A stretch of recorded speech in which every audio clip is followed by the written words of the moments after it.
ये चीज बड़ी खटकती है। नेतन्याहू की तकरीरें निकाल के देख लें पिछले 30 साल की, तो वो पहले कहता था कि अगर इराक को मार दोगे तो काम ठीक हो जाएगा, फिर कहता था सीरिया को मार दोगे तो काम ठीक हो जाएगा, फिर कहता था इसको गिरा दोगे। अब उसकी तो एक विश लिस्ट खत्म ही नहीं होती, नाम नहीं लेती। अच्छा, ये तो आपने अमेरिका इसराइल का जो इंटरेस्ट है खत्ते में उसके ऊपर आपने सारी डिटेल्स बताई। नेतन्याहू का एक बहुत ही पुराना एक क्लिप मौजूद है जिसमें उन्होंने ईरान के साथ पाकिस्तान का भी जिक्र किया है। तो यहाँ से सब कुछ अगर वाइंड अप होता है तो इट इज वेरी क्लियर कि नेक्स्ट टारगेट जो है दैट इज पाकिस्तान।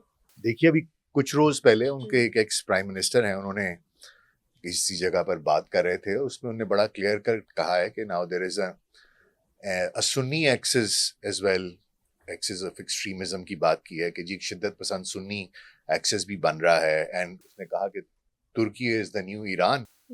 ठीक है, तो इन्होंने तो चैन से नहीं बैठना अगर आपका ख्याल। और उसके बीच में उन्होंने पाकिस्तान का तस्करा भी में किया। उनका इंटरेस्ट क्या, अगर हम ईरान की बात करते हैं, पाकिस्तान तो यस सर वाली भी सिचुएशन में इस वक्त, अमेरिका से ताल्लुकात भी बहुत अच्छे हैं, नो कहने की पोजीशन में भी नहीं है। तो और ऐसे कोई मादनियाती कोई ज़खायर भी पाकिस्तान में मौजूद नहीं है कि दुनिया का इंटरेस्ट यहाँ पर हो, तो फिर पाकिस्तान क्यों खटकेगा? देखिए, सबसे पहली बात तो यह है कि you are the only nuclear powered, you are the only Muslim state, Islamic state who has an Islamic nuclear weapon. So nuclear weapon, तो you do understand what it means. You can threaten anybody to do anything. I mean, if I go crazy and if I have a nuclear weapon, I can do anything. ठीक है, तो उनके लिहाज से, उनके point of view से देखें तो वो तो समझते हैं कि जी ये तो स्टेबल है ही नहीं। वो बात ही ये करते हैं। अभी इंडिया गया हुआ था उनका एक वो one of their I think officials था इजराइलीज का, तो अर्नब गोस्वामी से कह रहा है कि जी आप मुझे बताएं कि इट्स अ रोग state has a nuclear power. Just imagine what kind of वो दे आर प्लेइंग। और फिर इजराइल की एक्सेप्टेंस भी नहीं है, obviously the main acceptance reason भी नहीं है, और फिर उन्हें पता है लोग नहीं मानते, ये सब कुछ है।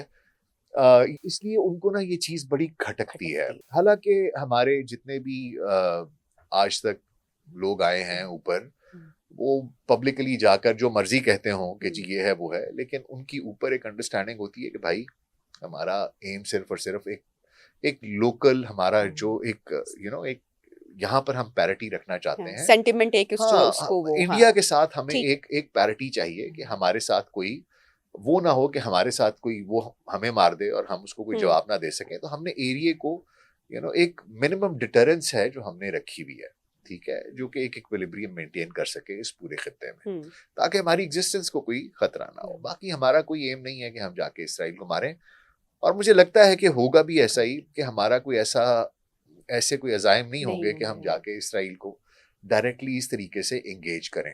मेरा अपना ये ख्याल है। लेकिन बहरहाल, क्योंकि इसराइल, अभी ईरान ने उसका क्या बिगाड़ा था? उसने कुछ नहीं बिगाड़ा था, वो तो चुप करके बैठा हुआ था। और ये आप नेतन्याहू की तकरीरें निकाल के देख लें पिछले 30 साल की, तो वो पहले कहता था कि अगर इराक को मार दोगे तो काम ठीक हो जाएगा, फिर कहता था सीरिया को मार दोगे तो काम ठीक हो जाएगा, फिर कहता था इसको गिरा दोगे। अब उसकी तो एक विश लिस्ट खत्म ही नहीं होती, नाम नहीं लेती। अभी मोदी गया हुआ था तो उसने कहा कि सुन्नी एक्सिस ऑफ ईवल है और एक्सट्रीमिज्म है, और शिया एक्सिस ऑफ एक्सट्रीमिज्म है, और उसने बाकायदा सब कुछ स्पेल आउट किया। फिर दोबारा पाकिस्तान, इजिप्ट, टर्की का नाम लिया।